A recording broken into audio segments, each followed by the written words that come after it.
ہے اس میں پوائنٹ کیا ہے کہ مصطفیٰ گئے تو تمام کا تمام جہان وہی کا رکا رہ گیا. بات یہ ہے اگر آپ یہاں بیٹھے ہیں آپ کے بدن سے روح نکل جائے تو آپ جہاں کے ہیں وہیں رکے رہ جائیں گے. آپ کے بدن سے جان نکل جائے جہاں کے ہیں وہیں رکے رہ جائیں گے. انگلی جہاں ہے وہیں رکی رہ جائے گی. آنکھ کھلی ہے تو کھلی رہ جائے گی, منہ کھلا ہے تو کھلا رہ جائے گا. بند کرنے کی طاقت نہیں ہے. مصطفیٰ گئے تو جان چلی گئی. جان جیسے نکلی جہان کی جان کا نکلنا تھا. زمین کا سارا نظام رک گیا.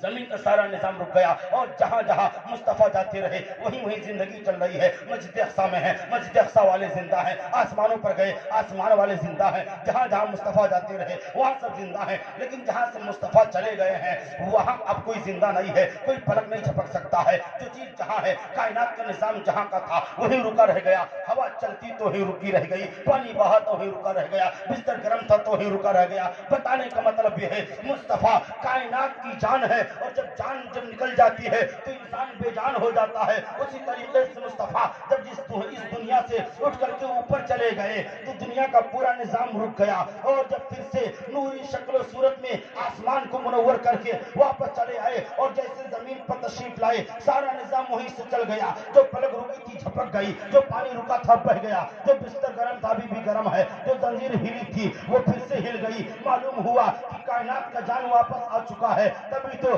بریلی کے تاجدار ارشاد فرماتے ہیں وہ جو نہ تھے تو کچھ نہ تھا, وہ جو نہ ہو تو کچھ نہ ہو. جان ہے وہ جہان کی, جان ہے تو جہان.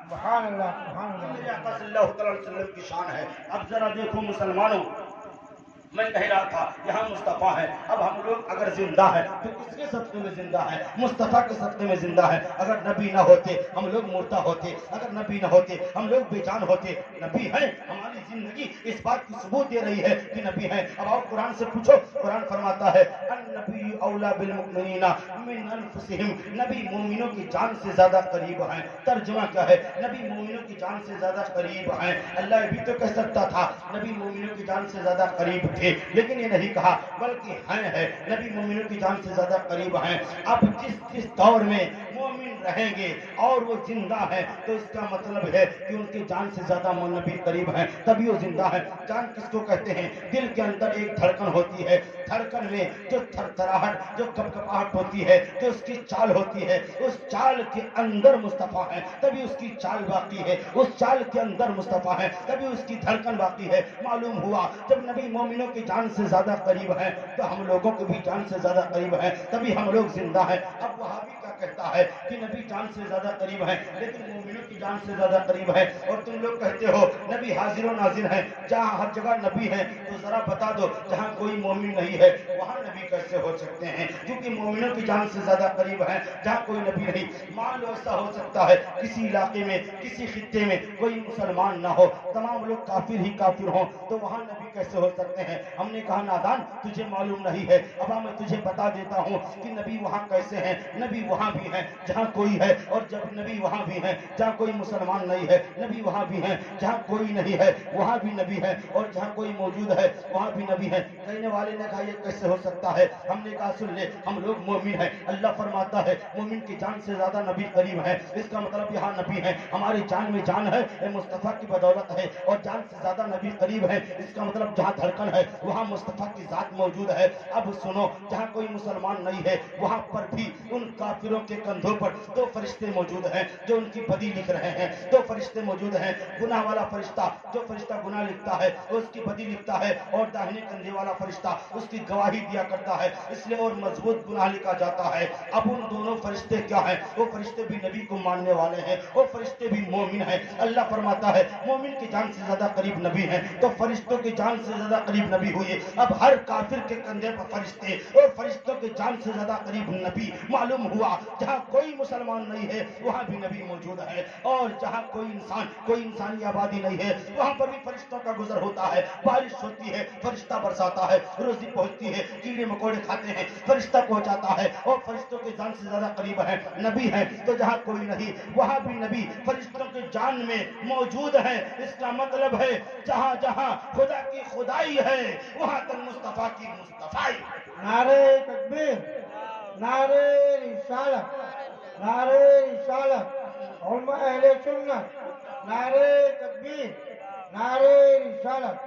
اب ذرا دیکھو بات نبی کی آئی ہے، معلوم ہو گیا ہر حال میں آقا فرماتے ہیں.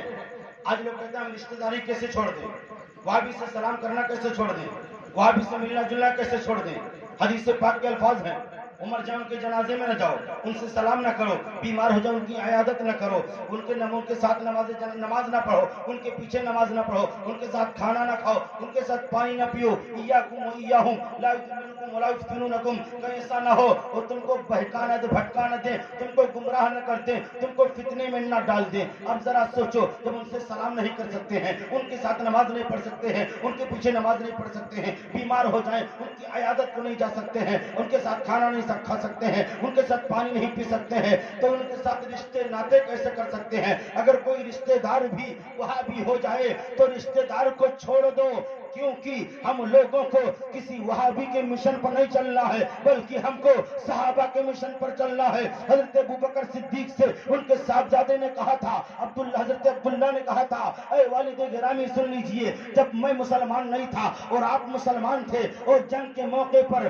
جب تلوار چل رہی تھی اس وقت آپ میرے تلوار کے نیچے آ گئے تھے، لیکن میں نے تلوار روک لیا، میں نے سوچا ہمارے باپ ہیں اس لیے ان پر تلوار نہ چلاؤں. اس وقت ایک ایمان والے کی محبت دیکھو. حضرت ابوبکر صدیق فرماتے ہیں، اے بیٹے سن لے، اس وقت اگر تو میری تلوار کے نیچے آیا ہوتا تو میں تجھے بیٹا نہ سمجھتا، بلکہ گستاخ رسول ہونے کی بنا پر میں تلوار چلا دیتا، کیونکہ بیٹا نہیں دیکھا جائے گا. جو نبی سے محبت کرتا ہے اس کے بیچ میں اگر بیٹی کی محبت آڑ آتی ہے تو صحیح معنوں میں وہ نبی سے محبت کرنے والا نہیں، کیونکہ نبی فرماتے ہیں تم سے تو اپنے ماں باپ سے زیادہ، اپنے آل اولاد سے زیادہ، اپنے رشتہ دار سے زیادہ، تمام لوگوں سے زیادہ جب تک نبی سے محبت نہیں کرو گے تب تک کامل مومن نہیں ہو سکتے ہو.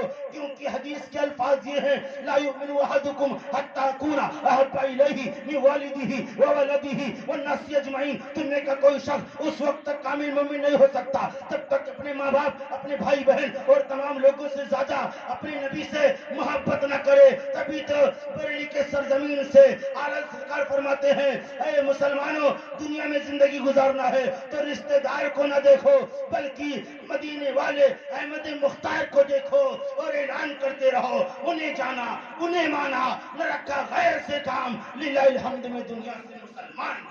نعرہ تکبیر، نعرہ رسالت، حرف مقدس، حرف مقدس، علماء اہل سنت، علماء اہل سنت، نعرہ تکبیر، نعرہ رسالت.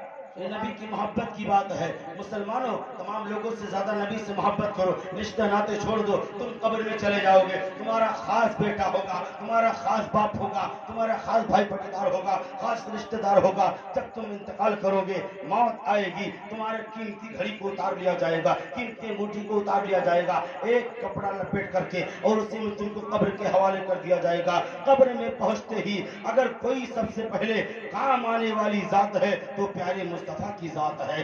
آپ کو آپ بن ربکا کا جواب دیں گے لیکن آپ کو جنت کا پروانہ نہیں، آپ مدینہ کا جواب دیں گے جنت کا پروانہ نہیں. لیکن جیسے آپ رسول پاک کی رسالت کی گواہی دیں گے آواز آئے گی، اے فرشتوں چھوڑ دو، میرے بندے نے سچ کہا ہے، اس کے لیے جنت کا بچھونا بچھاؤ، جنت کی کھڑکی کھول دو، اس کو سلا دو جیسے کہ دلہن سوتی ہے. معلوم ہوا ہم نے اگر صرف خدا کو یاد کیا کامیابی نہیں، ہم نے صرف اسلام کا کلمہ پڑھا کامیابی نہیں، ہم نے جب تک صحیح معنوں میں مصطفیٰ سے محبت نہیں کی ہے اس وقت تک ہم کامیاب نہیں ہو سکتے ہیں. اس لیے کامیابی اگر دنیا میں اور آخرت میں دونوں جہان میں کامیابی چاہتے ہو تو گستاخ رسول کو لات مار دو اور اپنے نبی سے سچی محبت کرو، تم یہاں بھی کامیاب رہو گے اور کل میدان محشر میں بھی کامیاب. مسلمانوں یہ عشق رسول ہونا چاہیے. اب آؤ ذرا سی روشنی ڈال دوں. جس عرس کے موقع پر ہم لوگ بیٹھے ہیں، سرکار ضیاء الاولیاء علیہ الرحمہ آپ دیکھ رہے ہیں اپنی ماتھے کی نگاہوں سے حضرت علامہ صوفی سید افتخار الحسن صاحب قبلہ جو منبر رسول پر بیٹھے ہوئے ہیں، وہ خانقاہ ضیاء الاولیاء، سلسلے ضیاء الاولیاء، نسب ضیاء الاولیاء سے تعلق رکھتے ہیں. ضیاء الاولیاء کون ہے؟ یہ اللہ کے نبی صلی اللہ تعالی وسلم کے خاندان کے ہیں، خاندان کے ہیں، آل رسول ہیں. اور آل رسول کے بارے میں امام احمد رضا نے کہا آل رسول کیسا بھی ہو لیکن وہ تم سے اچھا ہے، تم سے اچھا ہے. ارے اچھوں کی تو بات دور کی ہے، اگر کسی آل رسول کے اندر کوئی کمی بھی دیکھو بشری تقاضے کے حساب سے تو تم سکوت اختیار کرو، آل رسول کو کچھ مت کہو کیونکہ تم سے اچھا ہے. آل رسول اس کے لیے بھی اللہ تبارک و تعالیٰ ہے، اس کا بھی حساب و کتاب ہوگا، لیکن تم اپنی زبان کو خراب مت کرو کچھ کہہ کر کے. ہو سکتا ہے اس کا ظاہر ایسا ہے لیکن اس کا باطن روشن ہو، باطن روشن ہو.